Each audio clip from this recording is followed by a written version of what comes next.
দোকান বসানোকে কেন্দ্র করে দুই গোষ্ঠীর সংঘর্ষে রণক্ষেত্রের চেহারা নেয় মহেশতলা পৌরসভার ৭ নম্বর ওয়ার্ড।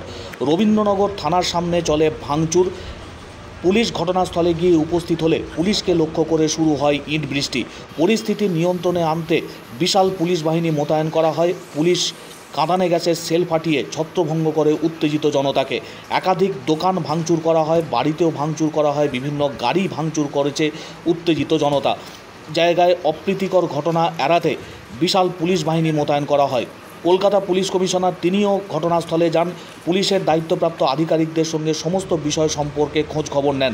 গতকালকের পরিস্থিতির পর আজও থমথমে হয়ে রয়েছে মহেশতলা পৌরসভার ৭ নম্বর ওয়ার্ড এবং সংলগ্ন এলাকা। রবীন্দ্রনগর থানা এলাকায় বিএনএস ১৬৩ জারি করা হয়েছে। সমস্ত রকমের জমায়েতের ক্ষেত্রে নিষেধাজ্ঞা জারি করা হয়েছে প্রশাসনের তরফ থেকে। ঘটনার পরিপ্রেক্ষিতে এখনও পর্যন্ত ৪০ জনকে গ্রেপ্তার করা হয়েছে বলে জানা যাচ্ছে। সামগ্রিক ঘটনার পরিস্থিতির নিয়ন্ত্রণে রাখতে সকাল থেকে চলছে পুলিশের নজরদারি। এছাড়াও মাইকিং করে এলাকায় শান্তি শৃঙ্খলা বজায় রাখার আহ্বান জানানো হচ্ছে প্রশাসনের তরফ থেকে। দফায় দফায় উত্তেজনাকর পরিস্থিতি তৈরি হয় গতকাল। একাধিক দোকানে ভাঙচুর চালায় দুষ্কৃতীরা।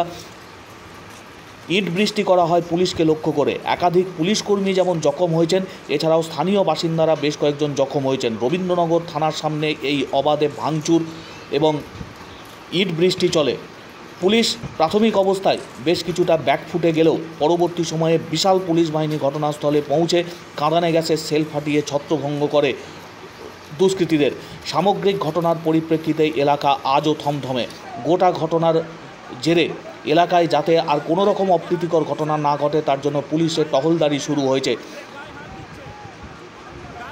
ঘটনার যেমন তদন্ত শুরু হয়েছে, এলাকাতেও নজরদারি চলছে। ইতিমধ্যেই পুলিশের উপর হামলা এবং অশান্তিকর পরিস্থিতি তৈরির জন্য ৪০ জনকে গ্রেপ্তার করা হয়েছে।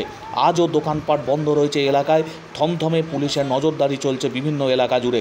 দোকান বসানোকে কেন্দ্র করে দুই গোষ্ঠীর সংঘর্ষে রণক্ষেত্রের চেহারা নেয় গতকাল মহেশতলা পৌরসভার ৭ নম্বর ওয়ার্ড। বিধায়কের গাড়ি ঘেরাও করে বিক্ষোভ দেখান স্থানীয় বাসিন্দারা।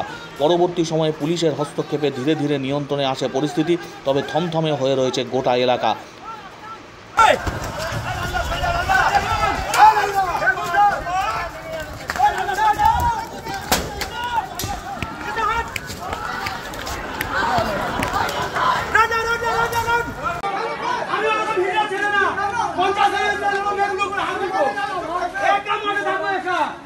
কেউ থাকে না।